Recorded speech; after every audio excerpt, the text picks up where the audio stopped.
Cordial saludo, apreciados y apreciadas estudiantes. Les habla su profesora Luzaida Martínez de Tecnología e Informática. En esta nueva clase, entonces, tenemos como objetivos identificar los riesgos eléctricos en el entorno, determinar el papel de la tecnología en la prevención de los riesgos y revisar algunas herramientas informáticas. Pues muy bien, retomamos esas definiciones de las que hemos venido hablando de lo que es un riesgo, el factor de riesgo y la medida de prevención.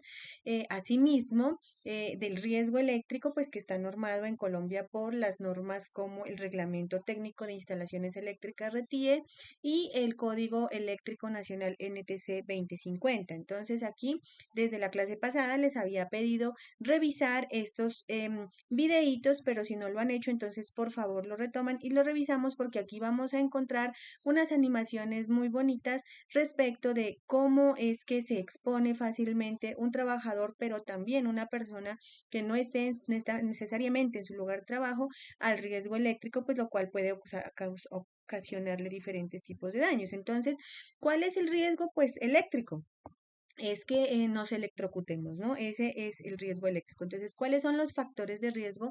Normalmente, pues puede ser, por ejemplo, una multitoma sobrecargada, como la podemos ver aquí. Es típico, por ejemplo, en diciembre, cuando sobrecargamos esas tomas con las luces de Navidad y además de eso el cargador, además de eso el conector del televisor y por el que no el de la plancha también, lo cual puede producir un cortocircuito y también pues esto se puede incendiar y como es un material plástico, el plástico pues es altamente combustible, ¿no?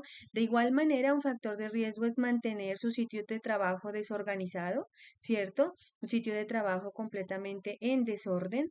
De igual manera, tratar de apagar un fuego generado por un choque eléctrico, por un cortocircuito con agua, ¿sí? Es supremamente negativo. No cuidar a los niños, ¿cierto? Que ellos corren mucho riesgo, pues porque son definitivamente muy activos, están descubriendo el mundo, entonces pueden morder los cables y se pueden electrocutar pues desde su boca. Asimismo, cuando introducen objetos, ¿cierto?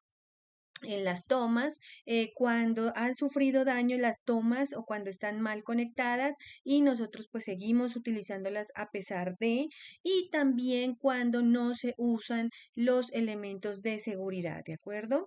Entre otros, ustedes los van a ver allí en los videos. Entonces, ¿cuáles son los tipos de accidentes eléctricos? Pues esos tipos de accidente se clasifican en directos e indirectos. Entonces, el contacto eléctrico directo tiene que ver cuando nosotros con nuestras manos o cualquier, digamos, parte de nuestro cuerpo accedemos al contacto con el alambre que está cargado, con el dispositivo que está cargado. Que está fluyendo, digamos, la electricidad, ¿no? Entonces, esos contactos directos son muy peligrosos porque pueden causar fibrilación ventricular o paro cardíaco, la asfixia también o paro respiratorio, la tetanización muscular, que tiene que ver con la anulación de la capacidad de reacción muscular, ¿no? Asimismo, los tipos de accidentes eléctricos, como también lo veíamos en los videitos, pues no son necesariamente provocados por la propia corriente, sino que son debidos a que, por ejemplo, al estar trabajando en alturas, pasa la corriente y da susto o una sensación desagradable y puede producir, por ejemplo, la pérdida del equilibrio y eso hace pues que se caiga. Entonces el otro riesgo ahí es las caídas, que ya las habíamos visto en los factores de riesgo anteriormente y o en los riesgos, ¿cierto? Y entonces la persona puede sufrir pues lesiones graves o también inclusive la muerte, ¿no?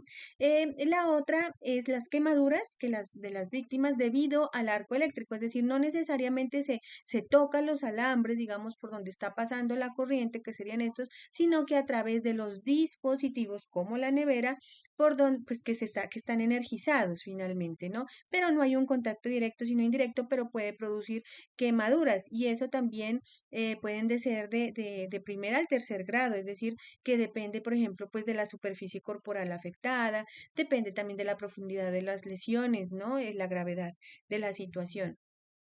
Por lo tanto, siempre también tenemos que estar aislados, tenemos que estar protegidos, pues cuando vamos a acercarnos a estos dispositivos eléctricos, pero sobre todo, pues en nuestras casas debe estar asegurado que las conexiones eléctricas estén en perfecto estado. Entonces, muy bien, con estos pequeños, digamos, indicaciones que van a servir mucho para su vida cotidiana, para ahora que estamos en las casas y en general para movilizarse, digamos, de manera tranquila en su entorno, les he pedido realizar una presentación en PowerPoint con riesgos, factores de riesgo y medidas de prevención en el manejo, pues, de la electricidad, es decir, lo que hemos venido trabajando.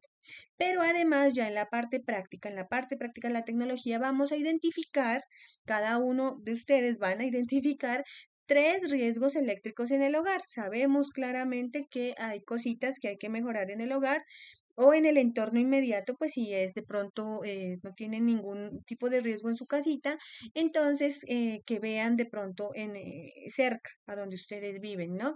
Y dentro de sus posibilidades, pues determinar qué acción pudiera prevenir ese riesgo, ¿no? Luego toman las fotografías del antes y el después y agrega las imágenes pues a esa presentación de PowerPoint y finalmente me la envía al Classroom. Entonces, ejemplo de este segundo punto. ¿Cuál es el antes? Entonces tomo la fotografía de esta escena, ¿cierto? Donde hay unos equipos de cómputo que por supuesto se manejan con electricidad y miren cómo están los cables supremamente desordenados, o sea, un área de trabajo desorganizada y eso dijimos que era un factor del riesgo. Entonces, factor de riesgo es desorden del cableado. Y un después, cuando yo, porque lo puedo hacer, ¿cierto? Puedo organizar los cables, eso es algo que yo no necesito de un técnico, sino que yo lo puedo hacer en la medida en que esto no me va a causar ningún tipo de riesgo a mí.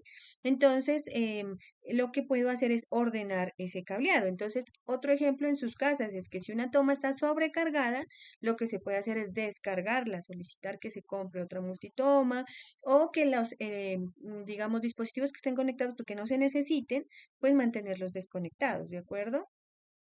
Entonces, una foto del antes y del después. ¿Qué les digo aquí como observaciones? Por favor, la presentación debe tener máximo 5 diapositivas. Entonces, quedo atenta a sus comentarios. Un abrazo, que estén muy bien.